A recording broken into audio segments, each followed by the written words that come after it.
Apple जो है बहुत सालों से कोशिश कर रहा था कि हम अपना खुद का एप्पल इंटेलिजेंस लेकर आए, लेकिन अब फाइनली एप्पल इंटेलिजेंस एक बिग कंपनी के साथ जाके कोलैब कर रहा है, क्योंकि एक एआई को ट्रेन करने के लिए लार्ज अमाउंट ऑफ फंडिंग की जरूरत पड़ती है और लार्ज अमाउंट ऑफ डाटा को और एक एक्सपर्टीज भी होनी चाहिए उस फील्ड के अंदर, जो कि टाइम टेकन होता है, जिसकी वजह से एप्पल इंटेलिजेंस एआई जो है वो फेल्ड हो चुका है इस फील्ड में। और अभी जो है गूगल के जेमिनी 3 मॉडल के साथ कोलैब करके एक next generation Siri and Apple intelligence best level पे प्रोवाइड करने की कोशिश करेगा। इन दोनों का फंडामेंटल कोर जेमिनी मॉडल 3 ही होने वाला है, जो कि असिस्ट करेगा सीरी को कि कैसे एक नॉर्मल वॉइस असिस्टेंट कन्वर्ट होता है ट्रू एआई चैटबॉट में। इस डील के अंदर next generation Apple foundation model जो है जेमिनी मॉडल 3 आर्किटेक्चर पे बेस्ड होगा, जिसके लिए एप्पल जो है गूगल को $1 बिलियन पर ईयर देगा, जिसमें उसको लाइसेंस एंड क्लाउड इंफ्रास्ट्रक्चर मिलेगा जेमिनी की तरफ से। प्राइवेसी फर्स्ट का ध्यान रखते हुए एप्पल जो है even the tech come from the Google, but Apple जो है ये मॉडल्स को अपने एप्पल सिलिकॉन सर्वर्स पे रखेगा, नहीं तो ऑन डिवाइसेस पे इम्प्लीमेंट करेगा, जो इंश्योर करेगा कि पर्सनल डाटा यूजर्स का सिक्योर है कि नहीं। आइदर वो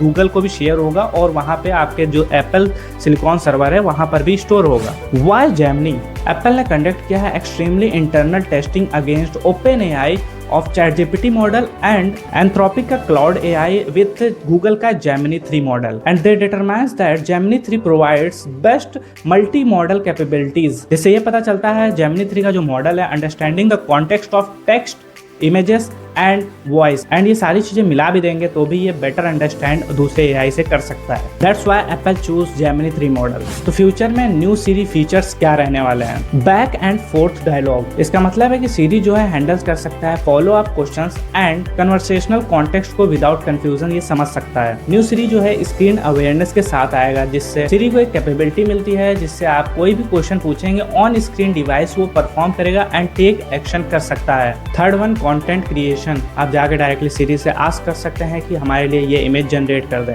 और वो डायरेक्टली जेमिनी के नैनो बनाना के थ्रू वो जनरेट करके डायरेक्टली आपको प्रोवाइड कर देगा। और चाहे तो आप कोई पीडीएफ को एप्पल नोट्स में डायरेक्ट कन्वर्ट कर सकते हैं। लास्ट वन है सिंपल वाइड इंटीग्रेशन। इसका मतलब है कि सीरी जो है डीपली एम्बेडेड होगा आपके मेल में, फोटोज में and even the x code, जो कि डेवलपर्स के लिए यूज होता है। तो ये दोनों कंपनीज ने 12 जनवरी 2026 को अनाउंसमेंट की थी और फाइनली इन्होंने डेट भी लगभग डिसाइड कर दिया कि कब तक एआई मॉडल्स इनके आ जाएंगे। बीटा टेस्टिंग की iOS 26.4 में आने वाली है, जो कि फरवरी 2026 में आएगी, and first public roll out होगा स्प्रिंग 2026 में, एंड फुल ग्लोबल रिलीज जो है लेट 2026 विद iOS 27 के साथ आने वाला है। तो आपको फुल एंड फाइनल iOS 27 के अंदर ये सारे फीचर्स और ये सारे एआई इंटीग्रेशन फुल्ली मिल जाएंगे। तो ये फुल इन्फॉर्मेटिव वीडियो कैसी लगी बताइए कमेंट में, and don't forget to like share subscribe. मिलते हैं नेक्स्ट वीडियो में।